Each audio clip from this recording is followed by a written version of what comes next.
Ramazon oyida iftorlik payti Musa alayhissalom: "Ey Xudo, mandaqa yana boshqa bandalaringni aziz qilasanmi?" Ya'ni Musa alayhissalom Xudo bilan gaplashganlar, to'g'ridan to'g'ri. Lekin ko'rmaganlar. Shunda Xudo aytdiki, "Sendan keyin Ahmad, Muhammad ismli payg'ambarim keladi. Ularga Ramazon oyining ro'zasini men farz qilaman. Ular kun bo'yi men uchun ichmaydi, men uchun yemaydi va ular iftorlikdan oldin dasturxon soladilar. Noz-ne'matlar hammasi turadi. İftorlik payti kelmagungacha yemasdan termilib o'tiradi.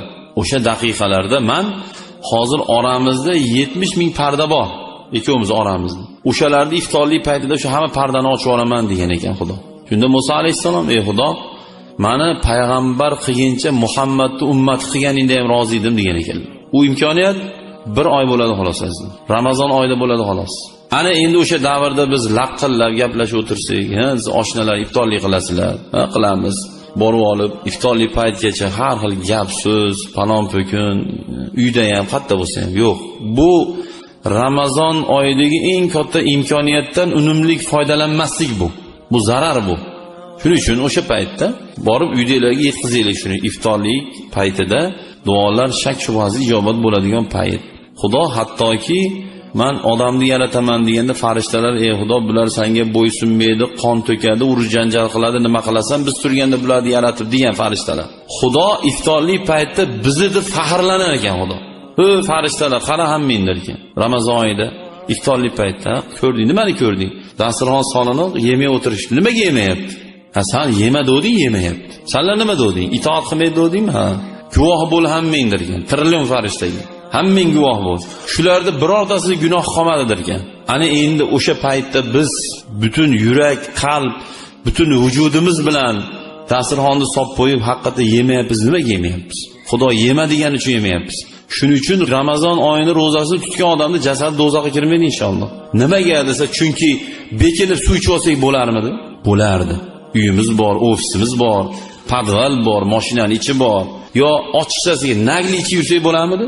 Lekin inshaalloh Xudo xolasa Ramazon oyida Xudo qodir qilsin, himmat bersin, iymonimizni quvvatiga quvvat bersin. Yemaymizmi? Kim uchun? Alloh uchun. Chunki payg'ambarimiz alayhissalom aytadilarki, "Inna fil jannati baban yuqalu lahu rayyon." Rayyon ismli darvoza bor jannatda. La yadkhuluhu illa soimuna fi shahri Ramazon. U eshikdan hech kim kirmaydi. Faqat Ramazon oyining ro'zasini tutuvchilar kiradi degan ekanlar. Bu degani oilamiz tutyapmizmi? Oilamiz bilan o'shdan kiramiz. Tasavvur qiling. Chetda hozir o'tiribmizmi mana musulmonlar? Hammamiz tutaylik, hammamiz kiramiz shu joydan, Xudo xolasa. U rayyon degani suv bilan to'ydirilgan, aka kirgan odam umrbod chanqamaydigan jannat degani bu. Faqat ro'zadorlar kiradi xolos bu joyga. Bu degani otamiz bilan, onamiz bilan, xotin, bola, chaqa, qarindosh urug', aka, uka, amaki, tog'a, amma, xola, qo'shningiz, sinfdoshingiz, o'rtog'ingiz ajralgimiz kelmayaptimi? Ayting o'sha akangizga, ukangizga, sigaretini deb, nosini deb ro'zasini tutmayotganga: "Ey uka, yo aka, yo o'g'lim, yo oshna, men seni yaxshi ko'raman, sendan ayrilgim kelmaydi. Lekin sen ham o'lasan, men ham o'laman. Qanchadir yil ajrashamiz bir-birimizdan. To'g'ri. Lekin jannatda abadiy birga bo'lamiz. Ke oshna ro'za tut, o'g'lim yo aka ro'za tut.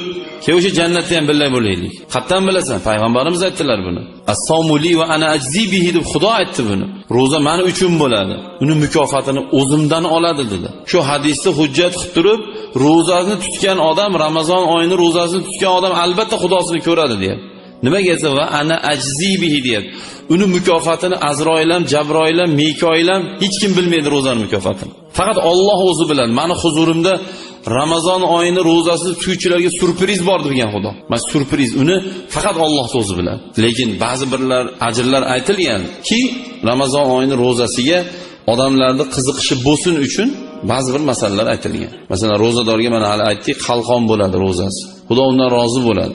Ro'zadorni och qolganligi uchun, oshqozonida ovqat qolmaganligi uchun shu peshindan keyin asrlarga yaqin, asrdan keyin og'zidan badbo'y hid kelishni boshlaydi. Hatto ba'zi birlar aytadiki, shu badbo'y hidni ketkazish ham makruh deydi. Nimaga desa, chunki Rasululloh alayhi vasallam aytdilarki, ro'zadorni ro'za tutganligi uchun, tishini yuvmaganligi uchun emas, saharlikdan keyin tishini yuvsin.